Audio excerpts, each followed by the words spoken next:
Hey guys, welcome back to my channel. In today's video, I'm going to be showing you guys how I prep my silicone hand without damaging the nail beds. I get a lot of questions on how I do that. So first I start by placing some full cover nail tips into the wells.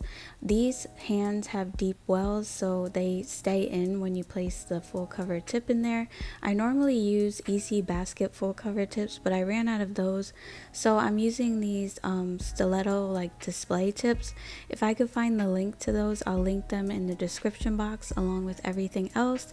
After I place those in the cuticle pocket, I just cut them down with a nail clipper like a natural nail bed, and I go in and like shape them up.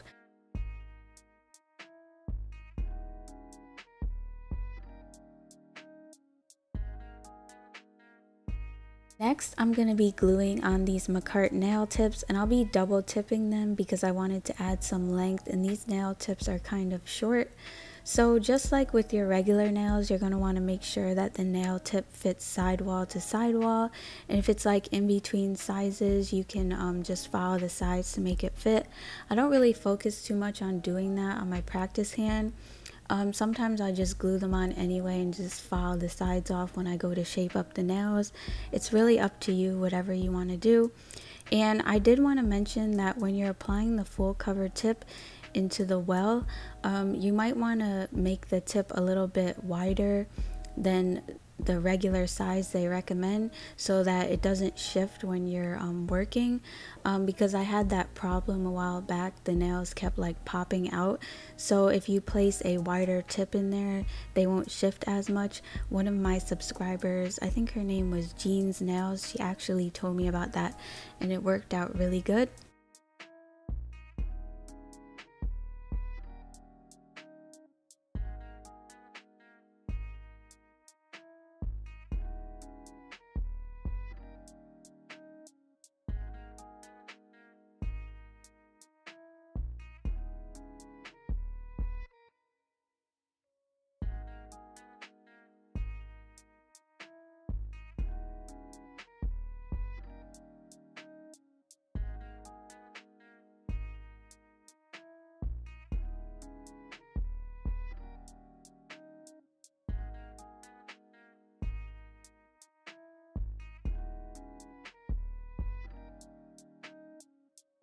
Alright, so now I'm going in with a nail clipper and I'm just cutting the tips down to my desired length.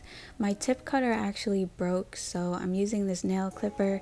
It doesn't really give you the most even cut, but I'm going in with my hand file anyway, so it doesn't really matter. I'm just doing it to like trim off the length, and you could trim the sides a little bit, but I don't really do that because, like you guys seen in my last video, I do most of my shaping with the drill. So I'm going in with my McCarten drill and a 180 sanding band, and I'm just using that on a low speed, not too high because you don't want to take off too much nail tip. And I'm just using that to trim down the sides, and I'm going for a coffin shape, so I'm kind of like angling my drill as I get towards the tip, as you could see in the video.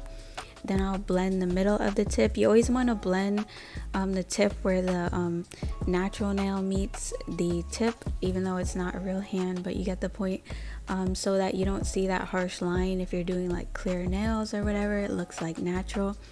And then I go over the nail bed and the nail tip with the drill to rough up the surface, because you don't want to apply your product on just some shiny plastic, because it's not going to adhere. You want to like rough up the surface so the product sticks better. And the reason why I don't glue my nail tips on, if you guys haven't heard me say this before, it's because when you glue the tips on the silicone hand, over time the silicone ends up tearing when you remove it. So I do it like this now because I don't want to damage my hand. These are really expensive, as most of you guys know, so doing it this way works out pretty well for me. The only con to it is that they shift a little bit when you're working, but I would rather have that than like pieces of silicone ripped off of the nail bed.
So after I'm done with the drill, I go in with my hand file just to get the shape nice and crisp.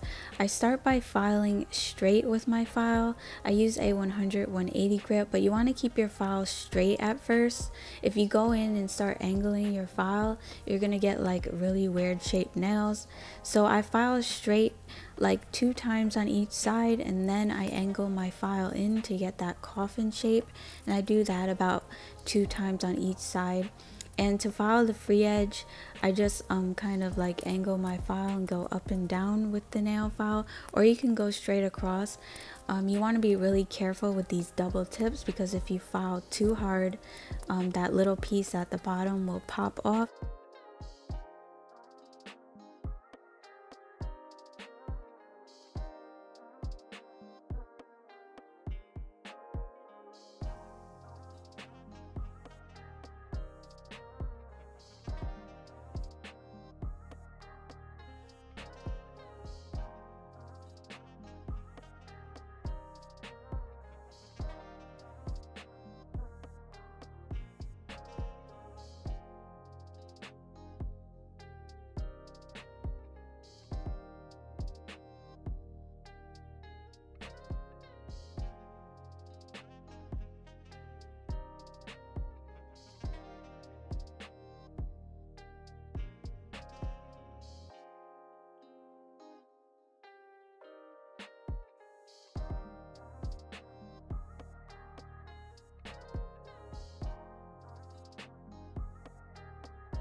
Okay, so after I'm done shaping up the nails, I usually go and wash my silicone hand. I take the nails out and wash those off too, and I dry everything off and put them back in. Yes, it is an extra step, but it's worth it to me rather than damaging my hand. After I dry everything off, I do go in with a dehydrator and primer. I use Mia's Secret dehydrator, and I'm using this primer that I don't normally use. I normally use Young Nails Protein Bond, but I'm using this No Lift Nails primer. I used to use this one, but I don't anymore, so I just use it for my silicone hand. I don't want to waste my good stuff. But yeah, after that, I'm going in with this Sweet Pea color from Jasmine Torres Nails, and I'm kind of just fading that down into the clear tip like an ombre. I'm picking up really small beads at a time because I don't want the nails to end up too bulky. They do have to be encapsulated, so you want to make sure you're keeping your layers thin.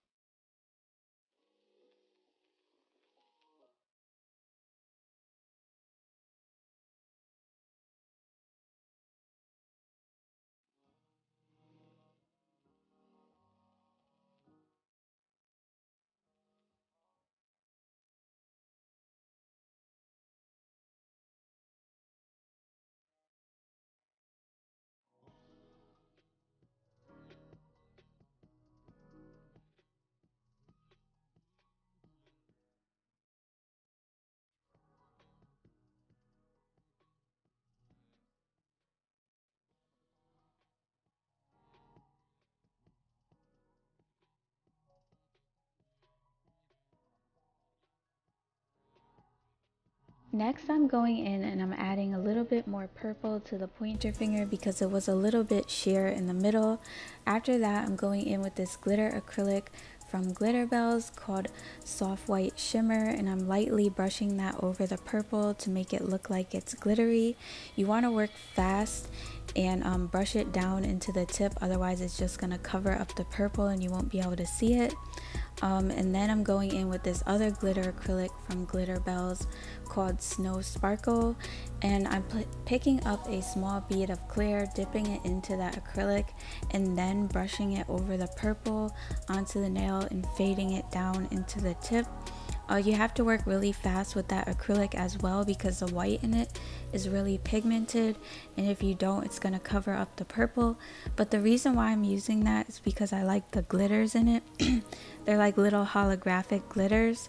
So yeah, that's why I decided to use that, because I didn't have it as a loose glitter. And To apply the baby fat cats, I just place some clear acrylic just a little bit and then place the baby fat cat down into that. I'll let you guys watch the application because I pretty much do the same thing on every nail, and I'll be back to encapsulate.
Here you're going to see me go in and top coat the baby fat cats, and the reason I'm doing that is because I started to encapsulate the pointer finger and the color just started fading right off of them. I guess they're not solvent resistant, even though it said that on the listing when I bought them on eBay. But I went ahead and top coated them because that's going to create like a seal over them, so when you do go over them with monomer, the color is not going to bleed off. I actually had to take the whole cat off of the pointer finger and put it back on. So now I'm finally going in and encapsulating them. I do a 3-bead method. My first bead starts by the free edge, the second bead is by the smile line, and the third bead is by the cuticle. And I do go in and add a little more acrylic where I need it, especially for these because the cats were kind of thick, so I needed a little bit extra to get everything covered. I will be filing and shaping off camera because I just made a shaping video.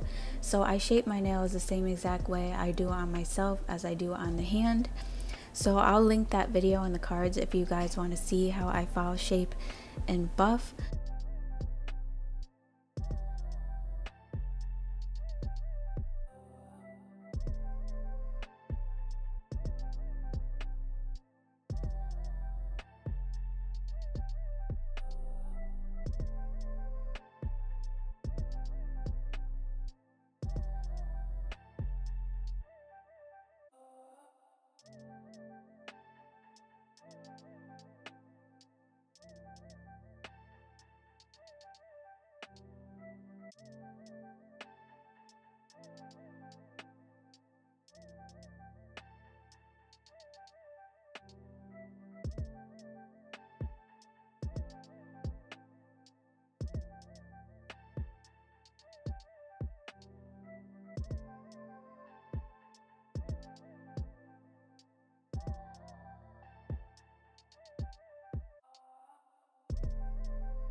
To finish the design, I'm going in and I'm painting all of the nails with this jelly polish from McCarten.